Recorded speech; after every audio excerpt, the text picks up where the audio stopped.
I'm going to wait a second for everything to pop in. Oh, we got everybody down there.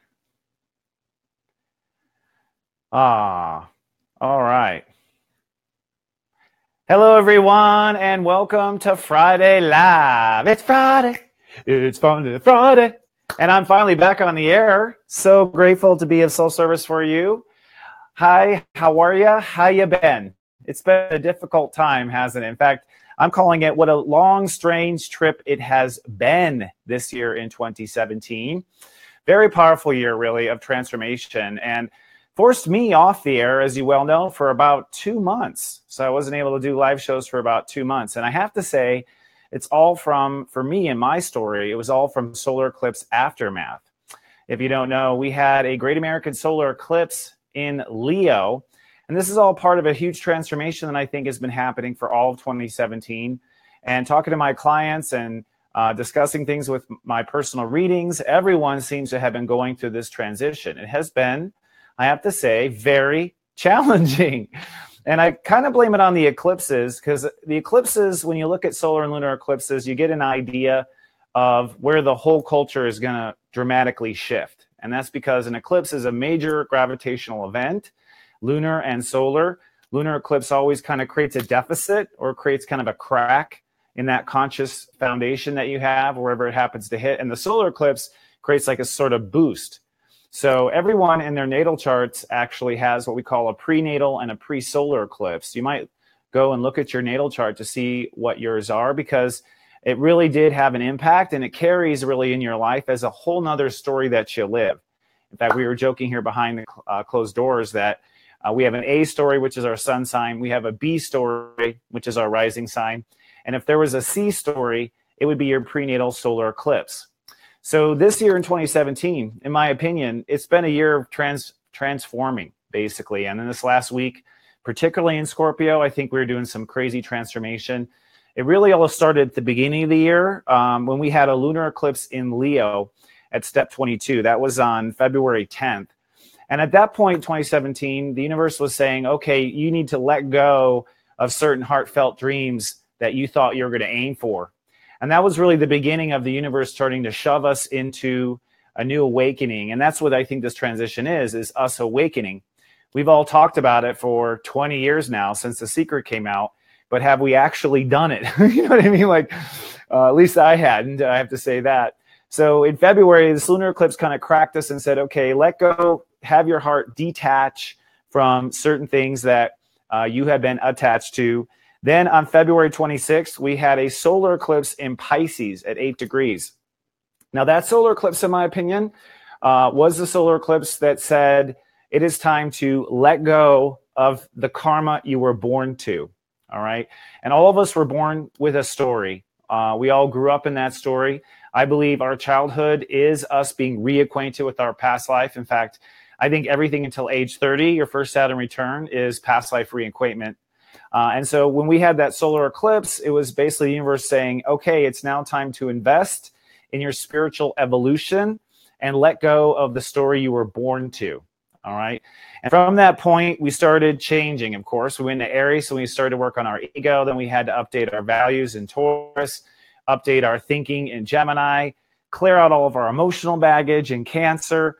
And then we were brought to Leo this summer, where we had a lunar eclipse first in Aquarius, which basically said, okay, now it's time to detach from your big picture.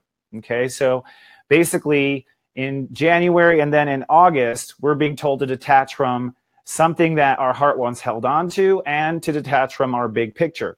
You can see how the universe is basically just kind of slowly cracking at our spiritual story. And then we had the Great American Solar Eclipse on August 21st, and that was at 28 degrees Leo, which is now let's manifest a goal. Let's go for this big picture goal of what our heart really wants. And then in Virgo, we had to face all of our details. Then in Libra, we had to like grow up when it came to what is balance, because a lot of us, I believe, have been out of balance simply due to the fact that we were born out of balance. We've always lived a life where we were out of balance, one way or another, always robbing Peter to pay Paul, so to speak. So Libra was pretty tough, in my opinion, too, with Jupiter in Libra. And that brings us now to Scorpio. And with Scorpio, we are really going through the transformation. Scorpio is your emotional boundaries, what you emotionally are comfortable with or not comfortable with in life. And you can change your thoughts and you can change your ego and you can change your emotions. But if you don't change what you're comfortable with and you're not comfortable with, nothing is going to change. All right. So that brings us really to where we are. Tomorrow we have a new moon in Scorpio at step 26. And this is the final, I think, chapter of this transformation from the whole year, because tomorrow, actually in the middle of the night tonight, is when it actually apexes. Whatever you fall asleep with your intentions to transform, I believe the universe is going to follow through with a big kiss, which is the new moon at step 26. And at this point, we are now committed to our emotional change. And that is the full year of 2017. It's been difficult. Now, for me, I will just share with my viewers that what happened for me was right before the Great American Solar Eclipse, I went to go see my dentist for about a week. And I could feel the eclipse because my heart was just so tender being with my son. And I think it was all faded. The lunar eclipse happened when I was with him. And I began to just suddenly miss my son. And I was so grateful that I was with him and feeling closer to him. Plus, he's becoming an adult now. So it was also that transition where, it was the first time we had an adult relationship, I guess, so that felt really tender. And I could see like, oh, wow, this is going to be great, because raising my son with divorce and having been divorced and having him between two houses, that was really difficult and challenging. Part of my karma, I'm sure, as far as what I was shedding off. So it was really nice to be on this new path of, wow, we get to be friends and we get to do cool stuff. And wow, our whole life's ahead of us. And then I came back to Los Angeles, where I was living at the time. And suddenly my heart was just full of pain. Like what was all love suddenly felt like total emptiness. And I was living in LA because actually I had been going back and forth all through 2017 on where I belonged. Libra, with Jupiter and Libra, that is our daily lifestyle. So for me, with Jupiter and Libra, when it first went to Libra, I was like, that's it. I need to move to Denver. I need to create a new foundation. Then Jupiter retrograded, and I was like, I don't know if I should be in Denver. Like completely did a reversal on. I was like, I should go back to LA. That's where my company is, and that's where these people are, and that's where, so I went back to LA for the summer. But then as I was there, I was like, I'm not building anything of permanence in LA. Like I wasn't in LA. I was actually in Orange County, to be specific.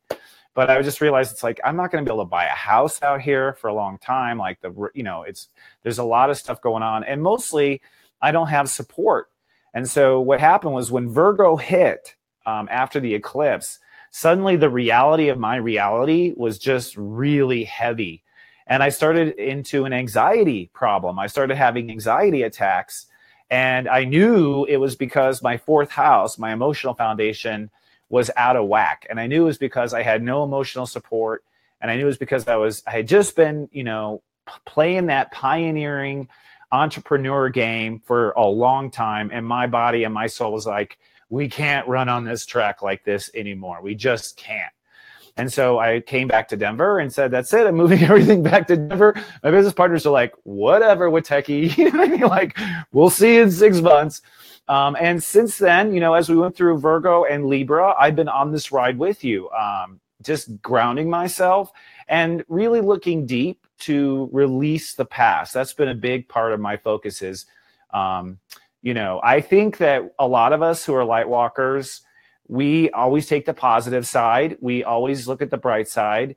We don't let things affect us too much. We nurture and whatnot. But what happened for me is that I realized that all of the emotional baggage that I had been quickly throwing to the side from my career for probably 20 years or more suddenly had built up on me. Like I had not really grieved from any of the traumas I had been through. And I have been through many, like many, which is a tribute to my strength. I have to say, I was like, damn, I'm strong. Like, you don't feel it when you're in it. But when you look back and see how far you've climbed or how far you've come through in life, you really realize what you're capable of. So in this time off the air, what I have been doing is focusing on the basics of life. I've realized that I cannot grow if my flower pot is too small. I mean, my soul garden basically was getting cramped in a small flower pot, and I need to transplant to a less congested area, to an area where I feel supported. My family is here. Our Serious Joy staff is here, so I feel supported in that regard.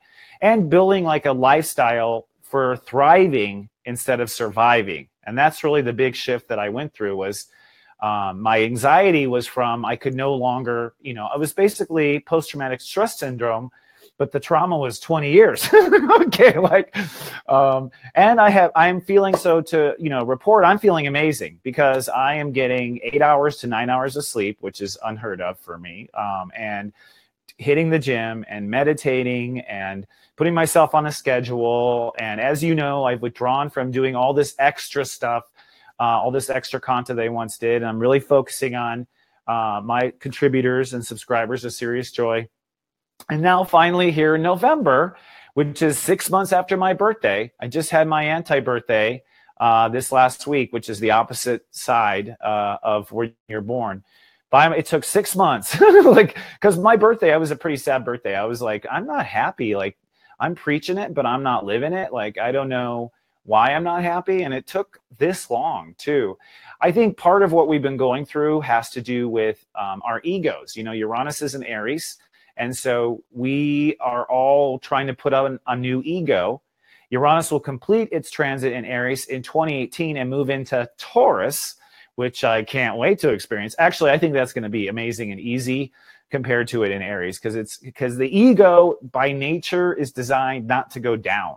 Okay, so and it's difficult to be conscious of yourself and know the difference between strength and ego, because the ego is the source of our strength. And when we are caught in our ego's bullshit, okay, we think inside, at least I thought inside, that I was just trying to be strong, that I was just trying to be stronger and stand up to the challenges that life gave me.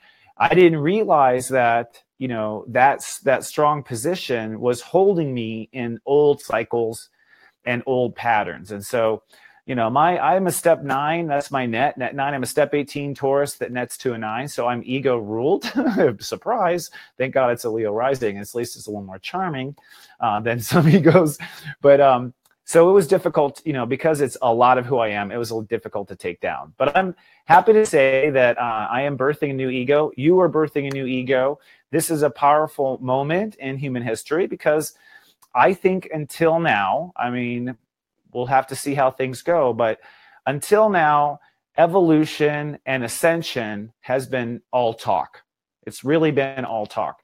We had all talked about it, studied it, we tried to do it on little bits and pieces, but we haven't really ascended into our higher vibration. And I believe that's what this is about for anyone who is walking the light. There is a whole ceiling of consciousness. There's a whole bunch of bells and whistles and magic tricks that being human offers, a whole bunch of cool metaphysics that we haven't seen since Atlantis. All these things now are possible in our lifetime, just as it's becoming the Jetson lifetime at the same time. Technology is racing as fast as spirituality. They're neck and neck because they're reflections of each other. So it's a powerful time. And tomorrow is the new moon, and this is the day where you want to really commit to what you want to transform in your life. It boils down to you committing to new comfort zones inside yourself. And it will take a full year for it to come into effect. Jupiter is in Scorpio, and basically what you commit to now, Jupiter through the whole year is going to be helping you shift your life, expand your knowledge so that you can let go boundary by boundary, issue by issue, and cut the cords from the past so you can embrace the cords of light for the future. And 2018, I just got to say, boy, you think 2017 was strange. Okay, I just want to tell you, I have looked ahead and begun studying 2018, and it looks like a roller coaster. Okay, like going into the eclipses, there are 5 eclipses in 2018. Now, that alone is pretty unusual. We don't always have 5 eclipses. The last time we had 5 eclipses was in 2013. So in 2013, we had 5 eclipses. We had 4 this year. And like I opened the show with, an eclipse is pretty much a pack, which means that there's going to be transformation. The universe is screwing with our consciousness. Not only are there 5 eclipses, But both Mars and Venus go retrograde next year. They usually go retrograde. They take breaks. Usually every couple of years you get one of them. We get both next year. And that means we're going to be rewriting how we open up to receive. That means we're going to be refining our new ego. And I believe our new ego is done under construction in May when Uranus moves into Taurus. At least done under innovation or done over makeover. We're always recreating and adding to our ego consciousness. So next year, just to give you a little preview, we have a lunar eclipse on January 31st. So we start the year with a lunar eclipse. It's going to be in Leo. This time the universe is going to take away very close things to the heart. Before it was big picture things our heart wanted. Now the universe is saying, okay, let's erase these very close things. So I think we'll see a lot of follow through with these boundary changes early next year. We have a solar eclipse on February 15th in Aquarius, which sets a new big picture. We have a solar eclipse on July 12th, which is in Cancer, which says it's time to feel differently about certain things. Then we have a lunar eclipse on July 27th, which is at 4 degrees Aquarius, which is kind of another crack at things that we're attached to. So the universe is basically, in 2017, the universe pulled us away from the big picture. In 2018, the universe pulls us away from the small pictures and the way we relate to ourselves inside. So it's a deeper kind of root canal, if you want to put it that way. And then on August 11th, we have another solar eclipse. The last one was at 28. This next one's at 18 degrees, which means that it's time to now move our heart in different directions. So 2018 is going to be a bit of a roller coaster. And in 2020, we have 6 eclipses. Okay, human transformation, this is it. I just did a series in my Series Joy Personal Sensei service. It will be available to anyone who subscribes later, by the way. But this series talked about the human re-evolution and what it comes down to. And it is on right now, folks. In fact, as of Sunday, I would say it's on. After you make this intention, it starts. And once we move into Sagittarius, which we'll be talking about, we'll be evaluating the story we have lived, and we will be setting intentions for the story we were born to live. So this is the time of turning. Very exciting stuff. Now, I want to make an announcement, actually. Looking at 2018, I started researching it. It's so deep. I've decided to do an online seminar for 2018. And I've never done this before. This is a first for me. I know a lot of my contemporaries do these webinars. I've never done a webinar that talks about the entire year. But I'm going to do a 2-hour webinar. It's going to be on Saturday, December 20th. December 30th, actually. We might have that wrong on the Chiron. And it's going to be at basically the same time that we do this show. So whatever time you're watching right now, it's basically 4 p.m. Eastern, 1 p.m. Pacific. And in this live seminar, I'm going to be going into the entire year of 2018. And I'm going to be specific to go into each of the 12 signs by month. So each month I'll give you an outline. So when you come out of this 2-hour seminar, you're going to have a full outline on what you can expect in 2018 and all the changes that the universe has in store for us, where the eclipses will hit you, where the retrogrades will hit you, where Uranus and Taurus will hit you. And I think it's going to be fantastic. And if you sign up for a ticket and you can't make it, don't worry, it will be recorded and it'll be available to you as well. And I have a link if you want to buy tickets now. I'll have tickets on sale up until the event, but you might want to just go ahead and lay the money down and get it booked. You know what I mean? Because I think there is a limit to how many seats we can have. I'm not sure yet. So that's a little announcement. Another announcement I want to give actually goes out to one of our club members and her daughter, actually. I've had the pleasure of meeting many wonderful people in our Namaste Today club and all sorts of practicing mystics and psychics around the world. And one very powerful psychic has a young child who is suffering with cerebral palsy. And this is a very difficult disease if you don't know. It keeps parents basically on alert 24 hours a day. They're terrified that the child could choke. They have swallowing problems. She has acid reflux problems. And basically what she's trying to do is get her daughter, Ivy, to the United States for some stem cell treatment. It's basically a new program that's opening up. It's a test program, but the cost of getting from Europe to here is outrageous. So I think this is the season of giving, is it not? And so I am going to give 3 half-hour readings away in this next month, 3 half-hour readings. And this is basically going to be a raffle. So if you donate $10 or more to Ivy's charity, and I've already posted a post in Namaste Today Club and on my personal page and all this type of thing, just put in the name Sensei Christopher in the messages, and you will be entered in to win one of 3 half-hour readings with me. And everyone who knows who gets a reading with me knows I usually go over time. So it's really 45 minutes to an hour. Like, I really basically give people what they need in a reading, and it's always an honor. I would say if you're a person that has always wanted a reading with me, but I'm too expensive, I'm sorry, I have to charge what I can afford myself too. This is it. You know, I've had a lot of viewers who have won my free readings. They'll tell me that their soul knew they were going to win. They knew it when they put in that money or whatever it was. This is the first time I've actually done a raffle. I've just given them away for free in the past. But this, I think, is a really good cause, and we want to help Ivy get the treatment that she deserves and help Sky with her nerves. She's a Libra, and I can't imagine, you know, the daughter is blessed to have a Libra because a Libra is right there at your side all the time. But as a parent, I cannot imagine how difficult that would be. So if we can lend some help, Sensei would be very grateful. Thank you. Bless you and spread the light. And then I want to talk real quickly, and we're going to bring in our guest today. I should have said this in the beginning of the show. I'm a little rusty. Forgive me. Today we have a great show. We are going to bring in 2 people. We have Dr. Cote. She's a chiropractor, and she's she also is a medical intuitive. That was the term I was looking for. She's going to talk to us about pain in the body.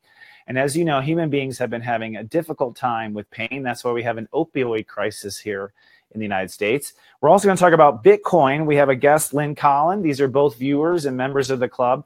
And she's going to give us her insights on Bitcoin, because Bitcoin seems to be flying off the shelves and a lot of people are turning towards it. We're going to talk about whether or not it's a sustainable investment, particularly since the world is so rocky financially right now.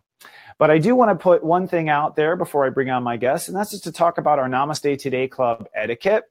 You know, I had posted an article not too long ago. I can't even remember the name of what this group was. It's escaping me now when I'm live on camera. But basically, it was political.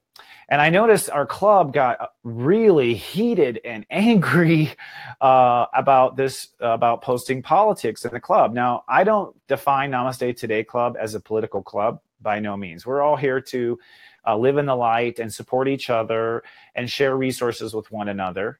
But I do want to say that I don't think it's wise for light walkers to turn a blind eye on what's going on in the world. I think we have to be aware. We have to have discussions. And so I want to say I do welcome heartfelt discussions about the hot issues going on in the world. What I'm hoping for is that we bring the light to this discussion. That's what we're here to do. You know what I mean? Like, bring the light means bring information. It means that we speak with love and we don't speak with malice with each other. It means that we don't let ourselves get hurt, that someone else has another opinion. I mean, we have to, as a collective, start talking about these issues. And I'm frankly a little worried that if a group like us cannot get along to discuss the world's problems, I'm really concerned about the world. And I think one thing we can do is we can discuss these things and come up with a forum and an etiquette that maybe will be a great model for other people in the world to follow as far as how we have these discussions. We have light work to do. And the light work to do is we have to learn in this club and in the world how to get along, how to manage ourselves so we can get along, how to support each other, how to not disrespect each other. And I think Namaste Today Club is an excellent venue for us to have these discussions. I will say that I was surprised. I did the research on this club. I watched news articles. I read stuff. But then a lot of the feedback from people and members in the club was telling me stories that this organization had gone way too far, that they had been way too abrupt. So the truth came out from our discussion, the truth about what was going on. And of course, there's always false news, and there's someone who rebucks the false news. So I think this is a healthy forum. Do I want to make this political club? No, but I certainly don't want us to be ignoring politics and be ignoring what's going on in the world, because, like it or not, the human re-evolution has begun. It has begun. And what we see here in the United States and with Great Britain leaving EU and all this stuff, this is the beginning of a new foundation of humanity coming together. And right now, of course, it's messy. Of course, it's ugly. Of course, it's all these different things. This is how humanity has been for 2,000 years. What I find interesting is at least now we're dealing with the truth. And we can think that to Jupiter and Scorpio, right? All this truth starting to come forward about celebrities and other people who, you know, Harvey Weinstein and, you know, who've gone too far with men and women. And I think this is just the beginning, by the way. Jupiter and Scorpio would deal with sex first. Sex would be first, that we would have secrets come out. So all the sex tapes and everything's going to come out probably for the rest of this year. Then in 2018, you just wait. It'll be secrets on a higher level. Jupiter, Scorpio is going to blast light into all these dark shadows and reveal. And I want to have a club where we can discuss this in a civil way and bring light to the issues. So that's all I have to say about that. But I appreciate you for listening to my little rant. All right. So that said, let's bring on our first guest, Troy. Her name is Dr. Christy Cote.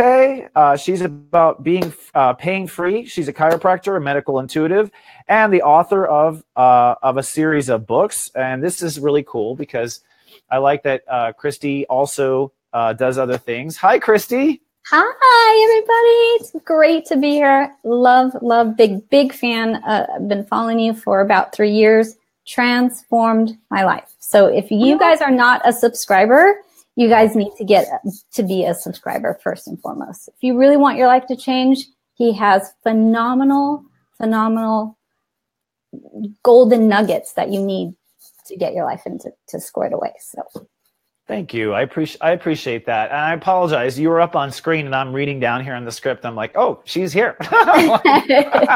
Sorry about that. And what I was saying right when you came in, and thank you so much for that. I'll talk about Serious Joy at the end of the show. That you are an author and you are a light worker. And I find this to be very common, that we all have a creative side to our craft. So I think that's cool. Tell us, first of all, what you do as a medical intuitive. Well, you know, I just do intuitive readings. It doesn't have to just be for medical. It could be, I do a lot of CEOs of big companies, corporations trying to take their businesses to the next level. However it is that you need some intuitive guidance, that's what I do. I'm here to help expand, open awareness, you know, all the things above. I'm a channeler, so whatever it is that you need to hear, that's the message I give. So that's great. And and you've gone down the big CEO path, huh? So I'm just curious, like how difficult.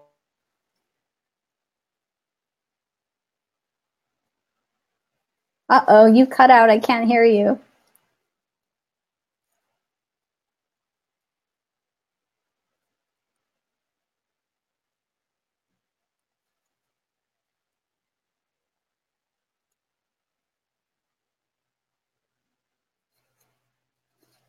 I don't know if we're still on.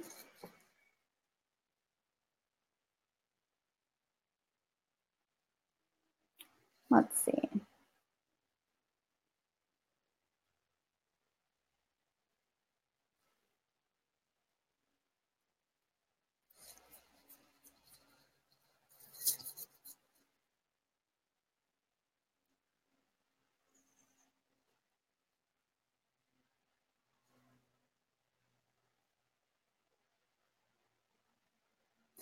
Okay, so if I'm still on, we'll try to get Chris unfrozen. So, you know, intuitive messages, getting people to where they want to be, that's one of the reasons why I wrote the book, right? Because I'm in a position where I can only see so many appointments per day. And I really was starting to feel sort of tight and well, how can I do this? What can I do to make a difference? So I went into a very, very deep meditation. And for those of you who know about ayahuasca, I went into ayahuasca saying, what is it? How can I help as many people as possible with my gifts, my talents, and my strengths? So I encourage everybody to do that with my gifts, my talents, my strengths.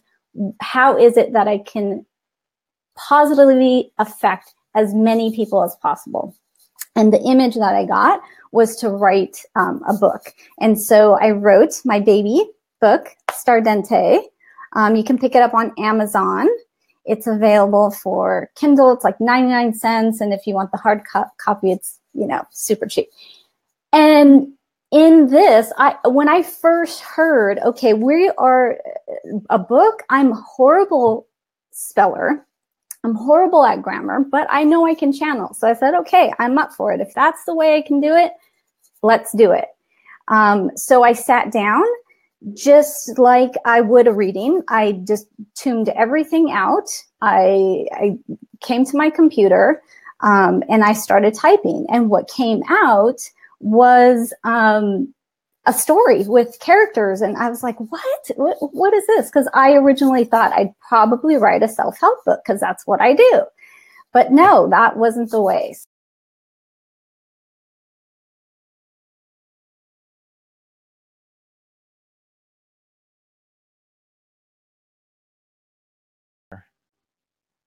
Oh, I think we're back.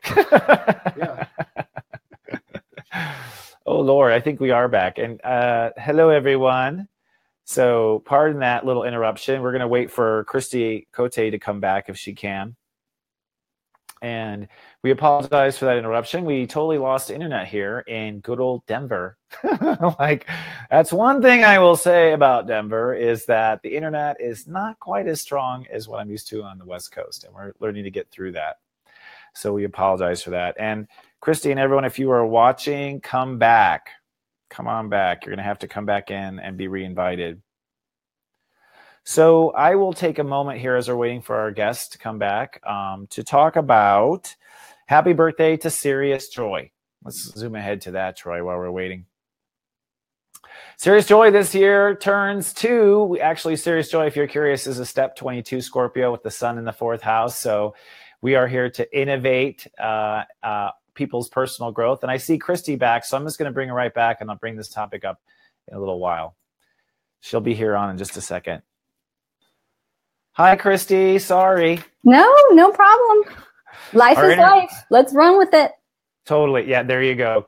Good philosophy. I was cut off right when I was asking what it was like to read for CEOs and people who have a lot of power. Do they listen to your spiritual advice, or is it all about money?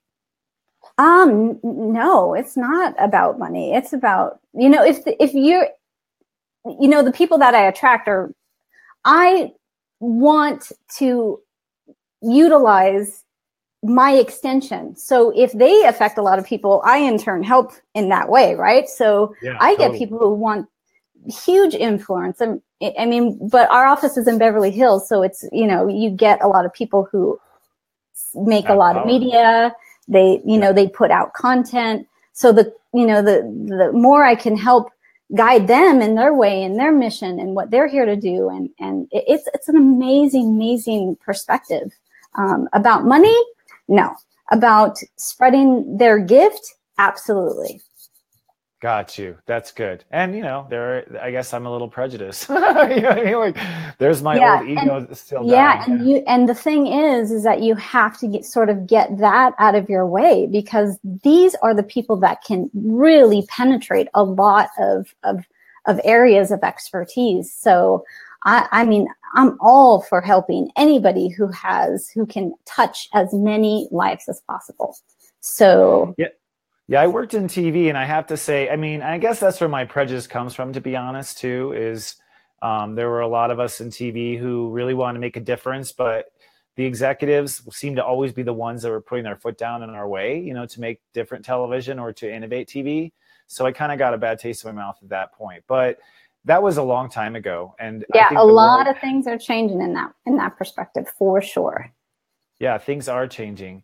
And so I bring up medical intuitive and kind of underscore that just because we get a lot of requests for that here in the club. Just so you know. So tell us just a little bit how that works if you're a client. Go ahead.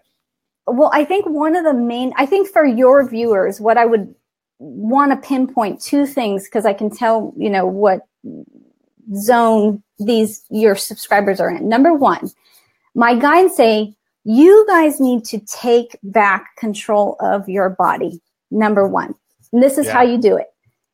If you are feeling pain, the very first thing you need to ask yourself, is this my pain or is it somebody else's?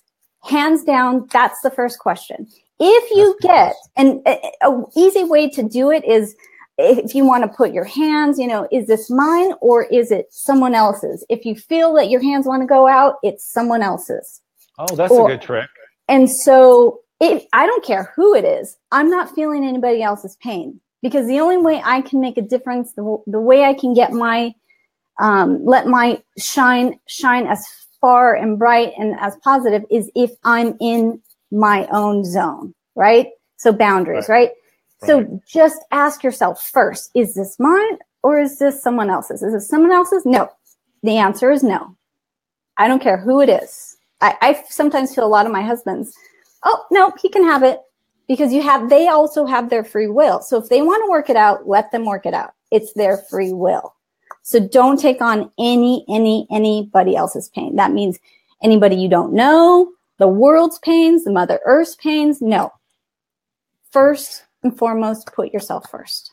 Oh, I'm so for that. And do you find that people are unaware it's someone else's pain? Is that what you're saying?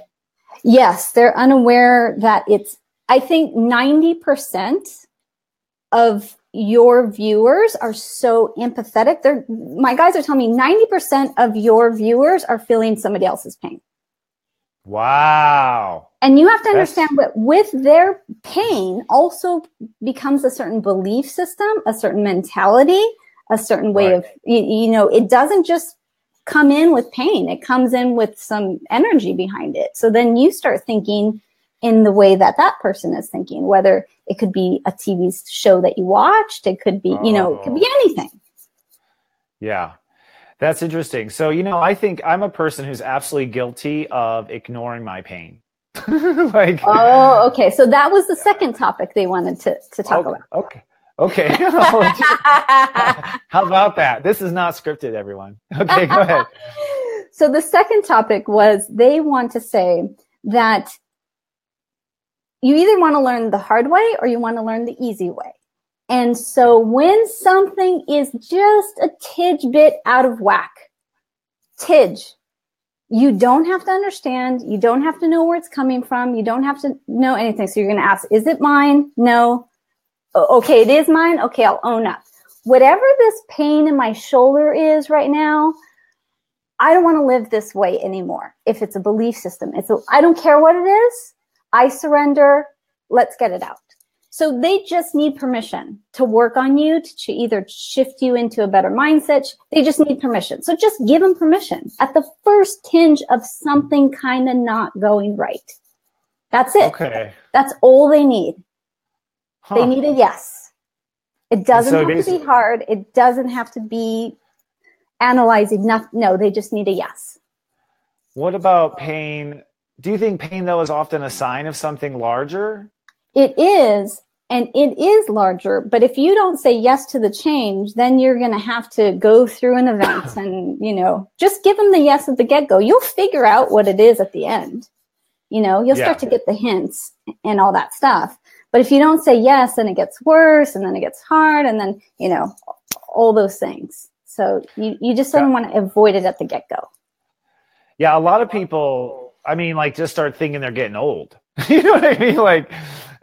And you wonder. I see myself just shrug it off like, oh, I'm just getting old or whatever. In fact, I was actually having some knee problems, and I got a reading, and someone told me, oh, no, there's a whole bunch of dark energy there, past life stuff there, and I was like, holy shit, I thought it was from running too hard in the gym. You know what I mean? Yeah. So I'll start having a different approach. Go ahead. They just need your permission to get it out. Do you want it there? No. Correct. And actually, it's feeling a lot better. Going back to the first question, because I thought of something after you spoke, and that is, so what if we identify, I have a hard time, let's put it this way. When I really love somebody, I have a hard time disconnecting from them in certain senses. So if it's somebody else's pain, I think for me, it would probably come back a lot. What's your, if it is someone else's pain, we ask the question, Spirit says, yes, it's someone else. What do we do, in that case? Well, the great thing about giving it back to that person is they start to take on the responsibility that it is, and they start to feel the shift within themselves. For example, I can feel my husband's neck tension sometimes when I wake up in the morning. And the first thing I feel is like, is this mine or is this his? Oh, okay, he can have it back. Once that person has it back, they can start to say, oh, what is this? I don't like it. I want to shift. But if other people are carrying it for them, they're having a harder time, pushing forward with it or doing something about it. Huh. So it's better for that person to give it back. So when you're feeling someone else's pain, they're not necessarily, you're like carrying it for them, is what you're saying? You're carrying it for them, and you're carrying that responsibility. You're carrying, oh, he'll fix it. I'm a healer, so of course my husband's going to give me his pain, right? Oh, that's interesting. You think it's like a subconscious thing we just put on people? 100% subconscious, because we want to help. I love him. I would do anything for him. Heck yeah, my subconscious is going to take it. So you take it on subconsciously. It's not that they subconsciously give it to you? It could be both. Okay, yeah. Because I think I've definitely have felt people who were upset and they were upset that I didn't feel their pain. And I think I did. So I was saying, and it's almost like a will. I mean, I've had people will it, I think, in that sense too. And in those cases, it's like, I'm not sure. I don't know if I should cut off from the person. But you're saying it's just a tit for tat every day. You're just like, nope, back to you, back to you. Back to you, back. And it doesn't have to be with harshness. It could be with love. I want you to get through this. I want you to get through this on your own. You can do this on your own. You don't need me to transform your pain. You're awesome. You can do it on your own. And so that's giving them more empowerment and embracement in that way too. It's out of love. It's not out of I don't want to carry your pain. Well, that's the whole complicated part, is the love part, and so I guess, and that's where I'm learning boundaries, is with love. Whenever it's someone I really love, then suddenly I'm never sure where to draw things and what's appropriate, what's not, or, so I see what you're saying. Me too. And so what I do with that momentum going forward, as I ask every day, show me, because I don't know what healthy is in a relationship. I mean, our life isn't perfect, but I say, show me. I want it healthy. I want it balanced. I want it fair. Show me what that is. And then when I sort of feel like something's not right, I'm like, okay, we'll fix it. Because I want to stay in that zone of happiness, unconditional love, fairness, boundaries, great. I want it to be everything it could be and more. So show me what that is. Yeah. Before going on to point 3, you bring up an interesting kind of idea, which I haven't talked about very much, is how you must be in contact with the other side all day long. All day long. It's an open communication, 100% of the time. Show me the way. I'm here. And we all have it. So oh man, I feel like I need to go to the grocery store. Heck yeah, go do it. And don't not veer from that. It's constant communication. Absolutely. That's how I am. That's how I am. I mean, it's constant. And even times where I'm telling him, hold on, I'm doing something, but constantly. And even with as small as, should I go to the store? Should I go ahead and go to the car wash now? And absolutely. And I'll get an answer. It's that much. And I do think it becomes that much. So what's topic 3? They just said 2 topics. I thought you said there are 3 tips to keeping your body pain-free. No? I think that's what we started with, but these are the 2 that they want to come across today. I think we talked about that way when we set this day up. No problem. Sorry about that. So what about people who are in chronic pain? What can you say about something like that? People who have been in, that's leading to painkillers and whatnot. Is that always body? Do you think a lot of that spiritual work? I think their paradigm is shifting. I think a lot of light workers used to take on sort of heavy energies of either earth or politics or whatever, and they used to bring it into their body and transform it however they can do it. The new paradigm, from what my spirit guides say, is now we need you to be so prime so that you radiate out and eliminate it from your radiation, not from taking it in and transforming it. So a lot of the people who have chronic pain are used to that sort of spiritual connection where they'll take it in, transform it, and push it out.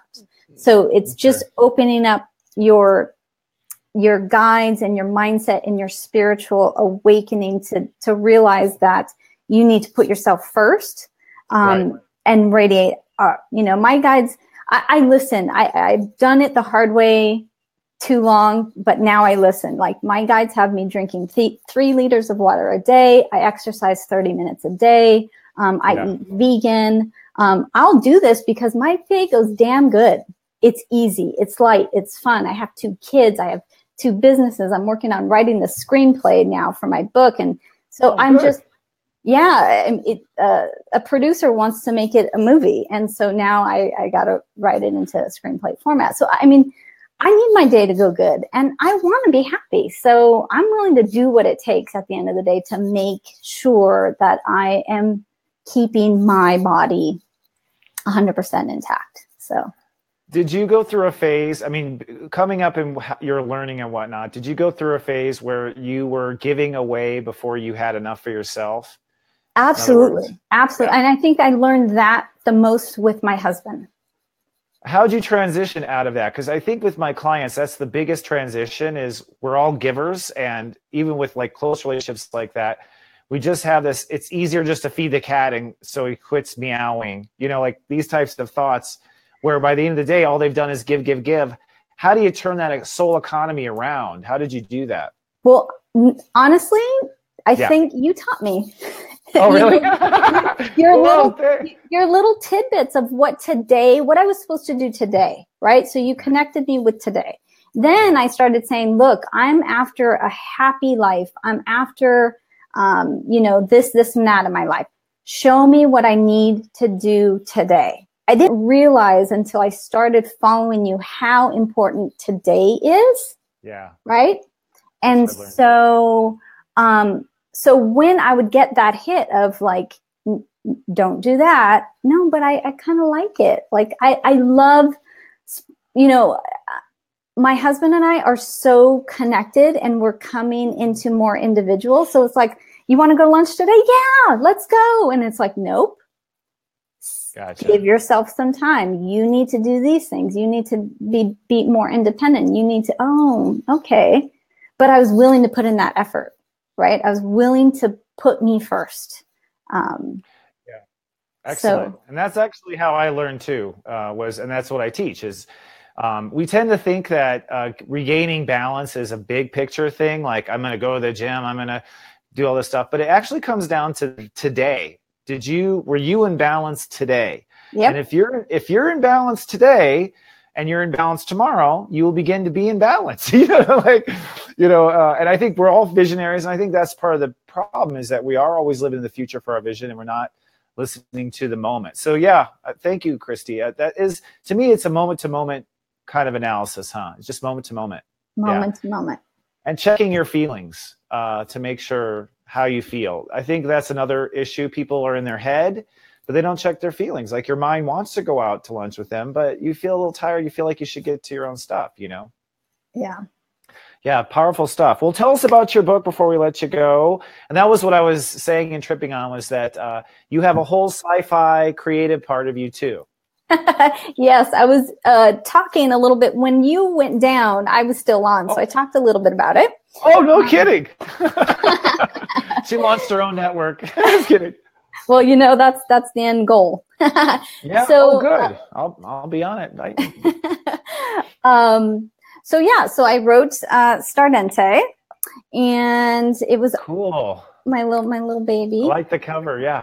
It was super fun. It's all channeled, wow. what they wanted. I think the cool part about the book is that for people who are not sort of spiritual, I want to affect as many people as possible.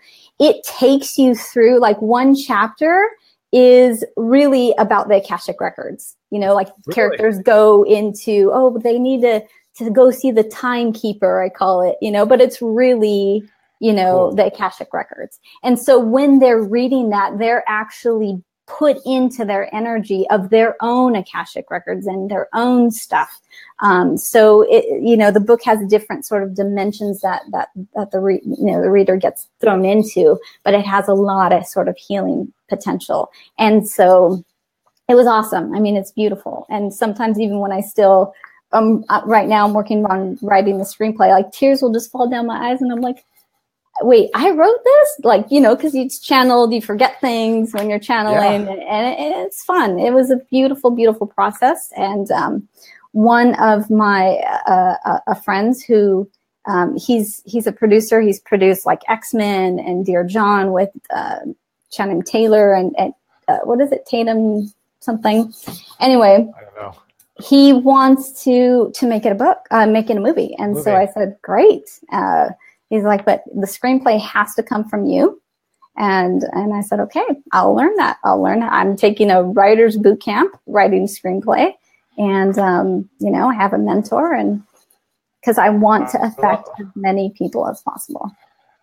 Well, I think you're onto a good track because, sci-fi people tend to be not so spiritual. I'm not trying to hasty generalize, but they're into science, they're into evolution, and sometimes they're, they definitely are atheists, or that's a lot of reason why they love ufology, because to them our creator might be aliens, which it may be regardless of the creator. But but they are also a group of people, being a total Trekkie sci-fi kind of person myself, that you throw a good theory by them, they'll live by it. You know what I mean? Like, they'll speak Klingon, they'll do the whole 9 yards.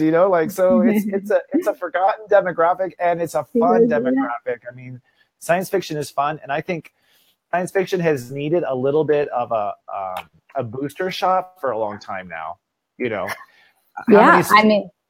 Star Trek has not discovered. They've had like 10 different series now, and they're not discovering much new interesting stuff anymore. You know what I mean? It's kind of the same old battle. So I'm looking forward to reading it. Awesome. Yes. Well, and we will give links. We do an after show wrap up. So we try to put up links up on the screen, but we're going to also include links to Dr. Cote's work and where you can buy her book after the show. So look for that post. And thank you so much for showing up. I appreciate it. Thank you for being patient. She was actually the next scheduled guest back when I went down off the air. So you're a doll. Thank you so much for all that you do. I know you work really, really hard, and I wish you all the best. Thank you. I will no longer ignore pain. You don't have to. Okay, thank you. All right. Bye-bye. Take care. Okay, well, that went really super well. Boy, she's fun, huh? She's totally fun. Our next guest is Lynn Collin, and we're going to bring Lynn Collin on. Lynn Collin is a viewer, and she is a client. Hello, Lynn. Hi. Hi, Christopher. How are you? I'm just great. Thanks for having me.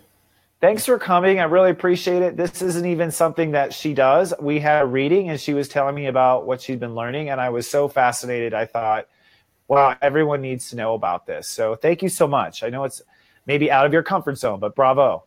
Still my pleasure. So you, by day, are an insurance broker. Is that correct? Correct. Mm-hmm. Okay. And you've been studying this Bitcoin phenomenon for a while on your own. This has kind of been a hobby. And if I remember correctly from your story, you've been just looking at it as a serious investment opportunity and like really doing the science on it. For all of our viewers, a lot of our viewers don't even know what Bitcoin is. Would you mind explaining it? Absolutely. Bitcoin is a digital currency, peer-to-peer, meaning that there's no intermediary, no bank in between. I can literally send you digital money from my wallet to your wallet with no bank or intermediary in between. It's also one of the key features is it's not government controlled. So it's not controlled by any government. It's not controlled by any bank. It's not controlled by any one organization. It's what's called distributed. So it's really the money, the currency of the people. That's fascinating. That's part of the revolution. Yeah, I think so. So a peer-to-peer, basically you get sent a file that says you have money. Is that kind of how it works? I mean, well, initially the entree would be you would go on to what's called, the easiest one is Coinbase. You would set up an account and they give you an address, and it's a string of letters and numbers. And that's basically your real estate on the blockchain. You own that little piece on the blockchain. And transferring this digital currency is like, it's as easy as sending an email. You're sending your currency, your dollars or your Bitcoin to and from other addresses. Ah, I see. So when you buy something, you're basically sending them an email with an attachment, and the attachment is your Bitcoin currency, basically. Not quite not an literally email, but it's the same idea. Yeah. Same idea. Yeah. Mm-hmm. Uh-huh. So you literally will take money off of a credit card and you would transfer it into Bitcoin currency, or money from cash or from a bank account. Is that how it works? Yeah, easiest to do it from a bank account. You can do credit card as well. It's called fiat money when you're talking US dollars or any kind of currency that's government backed. That's referred to as fiat. So you take your fiat dollars and you would transfer them into, for example, your Coinbase account, and then you would buy Bitcoin with that. And currently, and the price of Bitcoin is very volatile, but it's been on an upward trajectory for many years, but especially this year. It's currently. Go ahead. Sorry. No, I was just going to say I've been reading. $1,000. Yeah, go ahead. I'm sorry. Sorry, it started the year out at about $1,000 in January, and as of today, it's $7,800. So wow. Yeah. So is that for? Forgive my ignorance. Is that for one coin? Like it's $1,000? That's one Bitcoin, but Bitcoin can be divided up into 8 decimal places behind it. So you can buy, and you usually do, buy fractions of Bitcoins. So buy fractions of Bitcoins. You can buy, $300 worth of Bitcoin. You can buy $5 worth of Bitcoin. So it's almost infinitely divisible. So if you bought one Bitcoin at the beginning of this last year, it would now be worth 7,000 instead of 1,000. So $700%. Wow. And a more extreme example of that is in 2010, if you had $100 worth of Bitcoin, you'd have over 75 million today. So you broke out at the worst time. If you had $100, you would have how much now? If you had $100 of Bitcoin in 2010, you'd have over 75 million today. Holy crap. Yeah, 7 years. And I know this is, so this is what makes the value of it go up. How many people are investing? Yeah, it's the sheer number of it, and that it's a limited supply. There's a finite amount of it. It's being introduced into the circulation at a controlled pace, as opposed to our U.S. dollars, which seems to be infinitely printed, and debt ceilings are raised, and more get into circulation, which devalues our dollar. Bitcoin is programmed differently, so that because of almost the scarcity of it, it increases the value. Interesting. So who's in control of the scarcity of it? It's programmed. Well, what Bitcoin is it's literally a software program, and the program there are laws, and this will happen at this time. This other thing will happen at this time, and no one can change that. It's built into the program. So that's what controls the currency coming in to keep the price high. I mean, it's very volatile, but that's because so many people are coming into it. Yeah, there's been I have read tremendous amount of articles and stuff on it in the last year, and you had mentioned that it for one of them has been that, there's a lot of devices that are trying to be able to buy, a Slurpee with Bitcoin, like trying to build that kind of last mile. But you had also mentioned, I think, when we were discussing that it might be able to be publicly traded. Is that true? Well, there are businesses that can be publicly traded. You can buy and sell it right now, which is what's great. It's kind of like a hybrid between a currency and a stock. When I first got into it, I was like, what am I dealing with? Is this a stock that appreciates, or is this a currency I can spend? And the answer is yes. It's really both. It's not a stock, but because you don't have ownership, but in a corporation. But we're still building the infrastructure, which is what I find so exciting in this space. Is like I equate it to when the internet came out. No one knew what the internet was, and look how it's transformed our life. Bitcoin is going to do the exact same thing. Once it hits critical mass, it's going to do for the financial services industry what email did for communication. It's going to revolutionize it. It's really, it's to me, it's first of all, I feel like I'm getting old, okay, because like this is the first technological thing where I'm like, I don't know if I should do it, you know, like kind of feeling like a grandpa in it, and it almost feels, I guess it's being virtual that kind of rubs me in a weird way, you know, like my thoughts go to, what if we had an electromagnetic pulse on the planet? Would we lose all of our Bitcoin? Like, it is kind of in that sort of digital instability, is it not? Or is there fail-safe for that? The instability comes into the centralized points. The blockchain itself, which Bitcoin lives on, is virtually unhackable.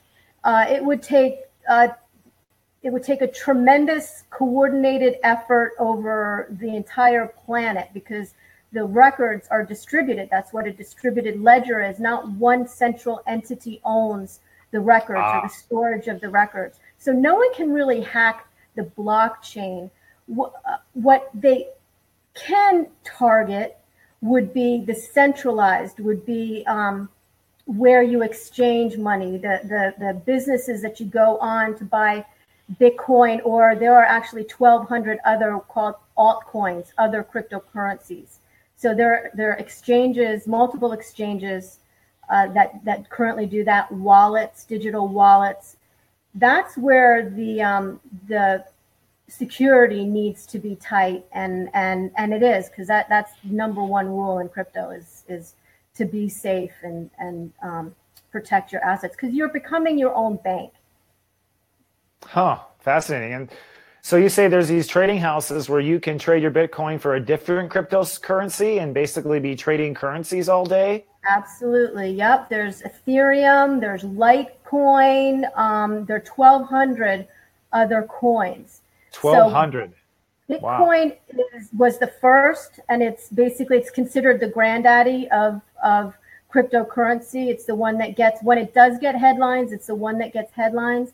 But there are, as I said, 1,200 other currencies that, again, are kind of a hybrid between a stock, because they have they can go up, they can go down, but you can also trade them and store value and trade for value. That's amazing. Mm-hmm. So I've read a couple of things. I've read is the IRS is examining all of this, right? Because apparently, I guess in our next tax form, we're going to have the ability to claim our Bitcoin if we want to. Oh, right? Well, yeah. I mean, as far as the IRS is concerned, it's already, I think as of 2014, it's already on their tax forms, and you are supposed to claim. And our tax professionals are going to have to get up to speed exactly on how that's done, because it's like nothing. The tax laws have never taken this into consideration. There are no reporting, because there are no banks. So banks report on certain types of transactions that they're required to report on. There's no reporting requirements in crypto. None of that infrastructure, none of that regulation has hit crypto. So it's a little bit like the wild, wild west. But at the same time, it's a terrific opportunity to get into what I think is the future. I personally believe everyone will need to learn about Bitcoin. They'll either need to or want to. I was tasked by my dad to find out, and I fell in love with it, and that's where I'm going. So, but other people, it's the way of the future. So if you want to sell your Bitcoin, there's always a buyer, I guess, huh? Pretty much. It's not something. Yeah, pretty much at this stage. And that's a function of the volume, and it's very heavily traded. So if you want to go in and out of Bitcoin, it's really not a problem. To go in and out. Gotcha. Yep, sure. Do you as a person think this is probably better direction than gold and silver, which is what we see on TV every 20 minutes to preserve wealth? Or do you think this is more of something you get in and out of?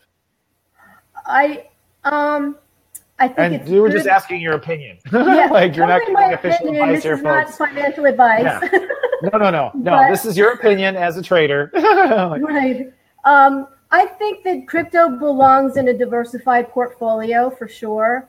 It's hard. You can literally go. Overstock takes Bitcoin. They take 3 different cryptocurrencies. Overstock. Home Depot takes Bitcoin. Amazon is about to start taking it. So you can spend. You're going to be able to spend it very easily. I've bought education courses with it. So it's kind of hard to go buy a Coke with gold bullion or, silver bullion. I mean, that is a store of wealth, but how really day-to-day practical is it? So.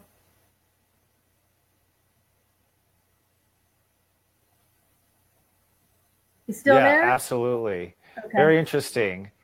Well, so if someone, you've given us a couple of website links, right? Yeah, we're going to include a couple of website links that you, and these are, tell us what you gave us. Go ahead. Okay, the first website link is to Coinbase, and that's really the easiest entree into the crypto world, into buying Bitcoin. They deal with the three top cryptos, which is Bitcoin, Ethereum, and Litecoin. And it's very user-friendly, so for a first-timer, to set up their account, it's pretty intuitive. It does take a week. That's why I want to kind of get the word out there. It's not like the banks now. I can go online and open a savings account in 10 minutes. That's not what it's like in crypto. It takes about a week. They're going to ask you for some identity verification. That's all par for the course. But it's good to have that already taken care of, because when the masses come in, and I believe they will, because we're kind of due for a crash here, that it's better to have your foundation set and you'll be ready to roll, rather than coming in when the whole troops are coming in. Got you. Yep. Okay, yeah.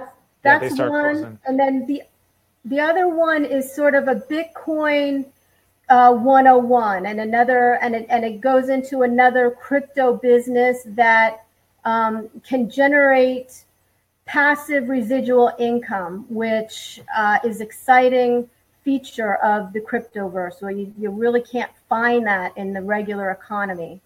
But there are actually several types of businesses in the crypto economy that can generate passive residual income, which is for light workers who want to be able to continue to give, and sometimes the financial aspect just gets pushed aside. This is something that they can incorporate and still do what they love to do, and have another stream of income coming in. So I think it's really exciting from that standpoint. I think it's exciting too. I'll end with this. It reminds me, the last time Uranus was in Aries was right when the stock market crashed. And Uranus is once again in Aries. And it's just interesting because at that time, the stock market was pretty much new. It came out to all the mass, the mass population started to participate in it for the first time. And of course, they made mistakes by borrowing for it. But I think you're right. And Uranus in Taurus was when we started to innovate how we make money and how we produce money. And Uranus is about to go in Taurus now. And I think you're right. This seems to be the most interesting new form of finance out there, and making money off of money itself. It's almost like a weird video game. You know what I mean? It is. Isn't that funny how there are kind of parallels between what's been put out there by the media and then what actually comes to fruition, for sure. But yeah, well, there's a lot of interest in keeping money in the stock market, I'm sure. Go ahead. I'm sorry? I think there's a lot of It's to some degree, cryptocurrencies threaten a lot of the common markets, both government-based money and public trading. Like, this is a legitimate threat to the way we have done commerce for centuries, maybe. Absolutely. And also with the banking cartels. I mean, are banks opening their own cryptocurrencies? Who's behind this? Who's behind these cryptocurrencies?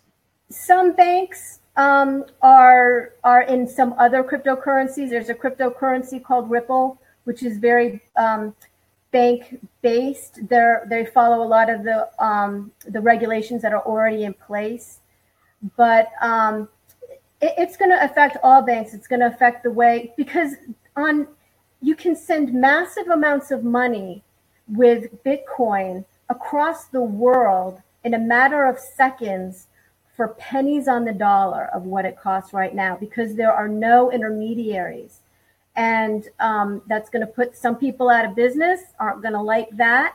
And but once merchants start seeing this, there's no such thing as a chargeback in cryptocurrency. You make that transaction cannot be reversed. You can do another transaction, but you cannot reverse the original transaction. So wow. So, merchants. We like that. Yeah. I mean, you do have to do, there's some research to do in this crypto space. If you want to get into it, you do have to do your due diligence, but it's coming. It's not a fad. It's not a bubble. It's not a scam. It's here. It's a thriving economy. So I encourage everyone to, take a look at it, dip your toe into it, and get prepared. Thank you. So well said. Thank you, Lynn. You are an angel. We appreciate you. Thank you. We'll have to have you back and do a Bitcoin update next year, just to see how things are going with the market and what you've learned, if you don't mind. Absolutely. I would love to do that. Sure. Okay, terrific. Well, God bless. Thank you so much. We're grateful for you. And we're going to have links up to what Lynn has told us about in our aftermath post. Okay? Yep. Thank you, Lynn. Take care, honey. All right. Bye. All right. Wow, that was awesome. I learned a lot. I'm actually, the Taurus in me is a little hungry now. I'm like, to have the inside scoop. And that's one of the things I like about our group is we have so many diverse people in our group with so many different backgrounds. I'll just say this right now. If you like to be on our our Friday Live show, Namaste Today Friday Live is really what this is.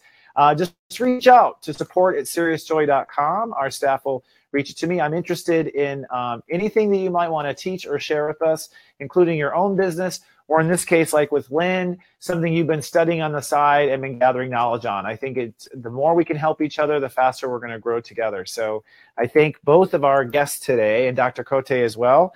Amazing. We're, with a coming up schedule. First, I want to say happy birthday to Serious Joy. That's what I was going to say. We've been live for 2 years now. I have a new system that's went live in May. And it is really going well. It's finally the tool I've always wanted to help people in their daily life, as Dr. Cote had said. And that is why I came up with this service, is because I have your entire natal chart in my system, and I can send messages to you based on aspects in your chart, based on things that you're going through. And I envisioned this literally 12 years ago. The last time Jupiter was in Scorpio is when I came up with this idea for Serious Joy, because I realized as an astrologer that you can give the best reading in the world, but if you can't follow them out the door and be there with them at the moment that the transit hits, if you can't remind them at that crystal moment when they can change their life, then we're missing out. So for me, I wanted technology that would speed up the process, and that's what we have built here. And with the members that have been on board in the last 6 months, they're telling me that they're growing by leaps and bounds. So if you join, it's always the same rate when you start, $3.99 for the first month, then $19.95 a month thereafter. You can quit anytime before then, but I'm bringing it up now because we're about to go into Sagittarius, okay? This is the story you were born to live. This is the story that your soul came here on Earth to play out.